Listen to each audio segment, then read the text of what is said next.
अधूरी माफ़ी, दिल छूने वाली कहानी। तू अपनी अब पूरी ज़िंदगी इस अधूरी माफ़ी के साथ ही गुजारेगा। साहिल के कानों में अपनी बड़ी बहन ममता के शब्द गूंजते जा रहे थे। शीशे के आगे खड़ा हुआ बहुत महंगे गहरे नीले रंग के सूट के साथ मेहरून रंग की टाई लगा रहा था।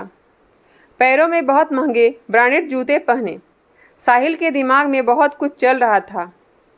आज उसका बहुत बड़े स्तर पर इंटरव्यू था, जहां हजारों लोग मौजूद होने थे और टीवी पर भी उसका लाइव शो आना था। उस इंटरव्यू के बारे में विचार करते करते मन के साथ दिमाग पीछे जाने लगा था, करीब 20 साल पीछे। मन और दिमाग की उधेड़-बुन में उलझने ही लगा था कि दरवाजे की घंटी बजी। साहिल ने दरवाज़ा खोला तो उसका सहायक था।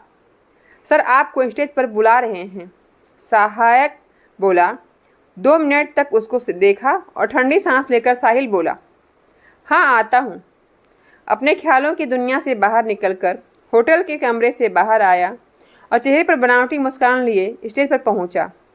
इंटरव्यू खत्म करके वह अपने कमरे में आ जाता है और बिना कपड़े बदले थके शरीर और मन से सोफे पर बैठ जाता है और फिर 20 साल पीछे चला जाता है। एक कॉलेज में साहिल और उसके 2 दोस्त राजीव और अमित क्लास छोड़कर कैंटीन में मटर गश्ती कर रहे हैं। साहिल हमेशा की तरह पैसे की बड़ी बड़ी बातें कर रहा था। यूँ तो उसके दोस्त भी तरक्की में विश्वास रखते थे, लेकिन उसके लिए उन्हें साहिल की तरह हर तरीका मंजूर नहीं था। साहिल ने कई बार कॉलेज में लड़कों को इम्तहान से पहले फर्जी प्रश्न पत्र देखकर पैसे लिए, तो कभी कार और मोटरसाइकिल की गैरकानूनी रेस का सट्टा लगाया। उसका बस एक ही लक्ष्य था, किसी भी तरीके से ज़्यादा पैसा उसके पास आ जाए। घर में पता चलने पर साहिल को अक्सर माँ बाप की कड़ी फटकार झेलनी पड़ती थी। दीदी ने भी कई बार प्यार से समझाया कि अमीर बनने का उसका रास्ता गलत है, लेकिन साहिल के कानों पर तो जैसे जू तक नहीं रेंगती।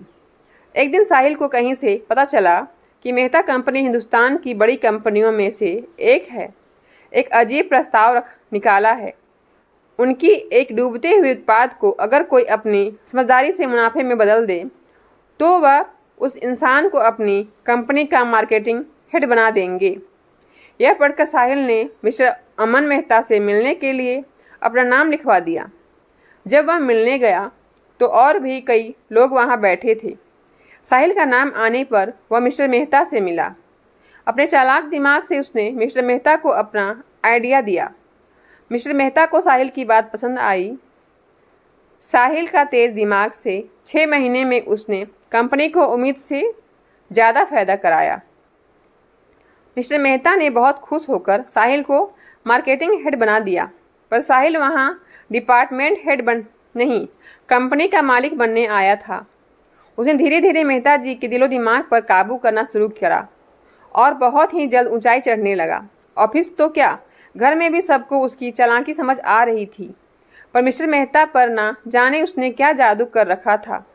उसकी लालच की हद पार हुई जब साहिल ने चालाकी से खास कागज़ों पर मिस्टर मेहता के सिग्नेचर कर लिए। उनमें साफ साफ लिखा था कि मिस्टर मेहता ने अपनी सारी पोजीशन और पैसा साहिल के नाम कर दिया है, लेकिन अपने विश्वास के चलते उन्होंने कागज़ों को पढ़ने की ज़रूरत नहीं समझी थी। साहिल मेहता जी की दिल की बीमारी को भी अच्छी तरह से जानता था। यह बात किसी तरीके से साहिल के पिता की नज़र में आ गई। उन्होंने उसको साफ साफ धमका दिया, या तू यह मिस्टर मेहता के सिग्नेचर करे हुए कागज़ जला दे, नहीं तो आज से मैं तेरे लिए मर गया। यह समझ ले, पैसे और रुतबे का नशा इतना था कि साहिल जैसे कानों से ही नहीं दिमाग से भी बहरा हो गया था। उसने अपने पिता को कुछ जवाब नहीं दिया और घर छोड़कर चला गया। साहिल ने जब मिस्टर मेहता को कागज़ दिखाए तो उनको बहुत गहरा सदमा लगा और अपनी बीमारी के चलते उन्हें बहुत बड़ा दिल का दौरा पड़ा, जिससे उनका निधन हो गया। मिस्टर मेहता के आगे पीछे कोई नहीं था, इसीलिए साहिल के लिए दुनिया वालों को बेवकूफ़ बनाना बहुत ही आसान था। बस जो चाहता था उसे वह मिल गया। जिंदगी का पूरा ऐशो आराम काटने लगा। अपने घर वालों को तो वह कब का भूल चुका था। पिता की मौत की खबर भी उसके करोड़ों की बिजनेस के आगे बेमानी थी। वह उनके अंतिम दर्शन और संस्कार के लिए भी नहीं गया। माँ और दीदी को इतना धक्का लगा कि बाद में दीदी की शादी की भी उन्होंने साहिल को कोई खबर नहीं की। साहिल को कहीं से पता चला, लेकिन अपने घमंड में उससे कोई फर्क नहीं पड़ा और उसने माँ या दीदी को फ़ोन भी नहीं करा। कहते हैं पैसा हर सुख सम्मान दे सकता है, लेकिन सुकून और अपनों का सच्चा प्यार नहीं। रोज़ वही बड़ी बड़े लोग, बड़ी बिजनेस डील और बड़ी बड़ी बातें। साहिल के पास अलग कहने को कुछ भी नहीं था। उसका अपना कोई नहीं था। शादी को भी उसने एक बंधन समझा था। आज वह पूरे तरीके से बिल्कुल अकेला था। धीरे धीरे अकेलेपन उसको खाने लगा था। बाहर वाला कोई उसको अपना नहीं समझता था और जो अपने थे उनको वह कब का पीछे छोड़ चुका था। आज सुबह उसने बहुत बेचैन होकर अपने घर फ़ोन किया माँ से बात करने के लिए। दीदी ने फ़ोन उठाया और बहुत रूखे लहजे में उससे बताया कि माँ का तो 2 दिन पहले ही स्वर्गवास हो गया था। यह सुनकर वह भौंचका रह गया था। एक मौका था माफ़ी मांगने का, वह भी हमेशा के लिए चला गया। दीदी की आखिरी शब्द उसको अधूरी माफ़ी के साथ जीना पड़ेगा सुनकर उसने फ़ोन रख दिया था।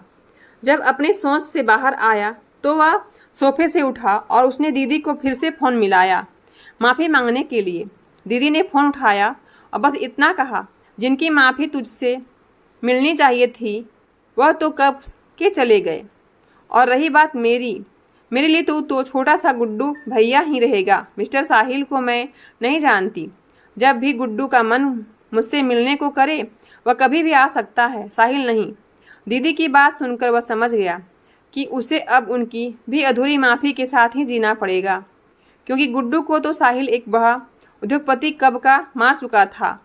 मन में बस यही ख्याल आ रहा था, बहुत रफ्तार में दौड़ता चला आया हूँ, पीछे कई गलतियाँ छोड़ आया हूँ। सूखी आंखें काली रोते रोते दिलों में कई अरमान तोड़ आया हूँ, पीछे कई गलतियाँ छोड़ आया हूँ। अपनों के सपने तोड़े, बनते रिश्ते छोड़े, प्यार भरे दिलों को कुचला आया हूँ, पीछे कई गलतियाँ छोड़ आया हूँ। रूह को रंग सुनहरा छोड़ काला भाने लगा, चेहरे पर रोज़ नया मुखौटा लगाने लगा। आईने के पीछे मासूम चेहरा भूल आया हूँ, नई कोई माफ़ी मुझे उसके पीछे जो गलतियाँ छोड़ आया हूँ। दोस्तों, आशा करती हूँ आपको कहानी अच्छी लगी हो तो वीडियो को लाइक करें, शेयर करें और कमेंट करके अपना राय ज़रूर दें। मेरे YouTube चैनल पर पहली बार आए हैं तो सब्सक्राइब ज़रूर करें। धन्यवाद।